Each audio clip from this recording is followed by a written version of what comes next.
We have lived for too long with the idea that our societies should be shaped by our economies, and that the pursuit of relentless economic growth is a measure of progress. This is a moment now to reset the rules, to recognise that economies need to serve our societies.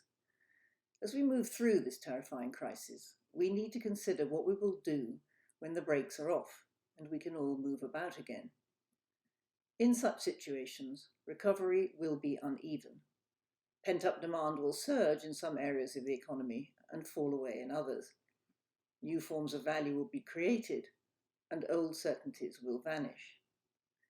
The IGP exists to redesign prosperity for the 21st century, and our current thinking is focused on how we should restructure our economies to deliver quality of life and well-being for people and planet. Last month, Rishi Sunak, the UK Chancellor of the Exchequer, declared that he would do whatever it takes to support households and businesses through the coronavirus outbreak. That sentiment has been echoed by governments around the world, and the magnitude of the demand is captured by the fact that 22 million Americans have already made a claim for unemployment benefit.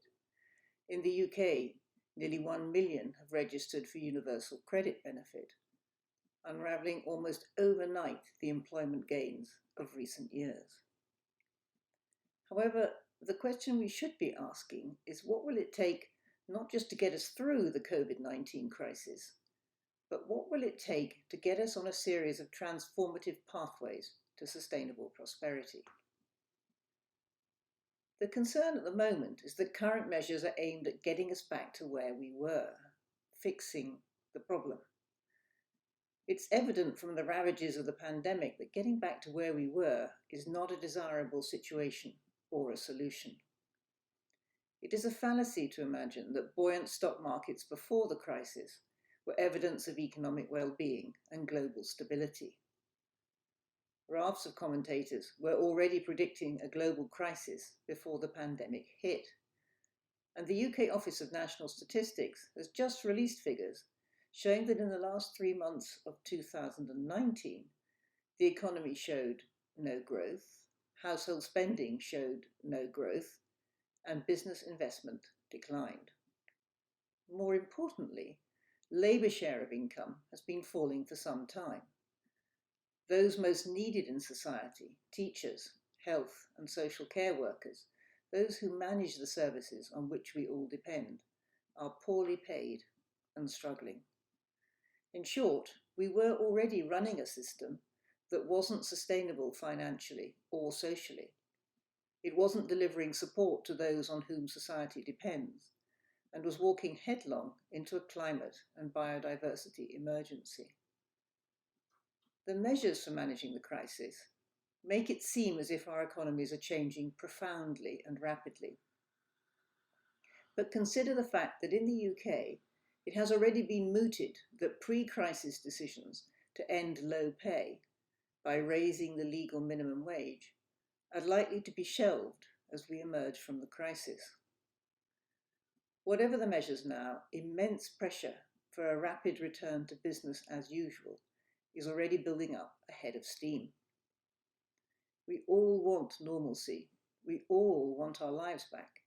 But we need to take this chance to put society and the well-being of people and planet before that of an economy based on profit and growth at any cost. There are already lots of good ideas out there, but we need to focus on the big challenges and use what we have learned from this crisis. We know that AI and automation are transforming our economies, and if anything, COVID-19 has accelerated this process. In the IGP, we have been designing and developing practical ways to reshape our economies, to develop people's capacities and capabilities to weather future changes in working and living.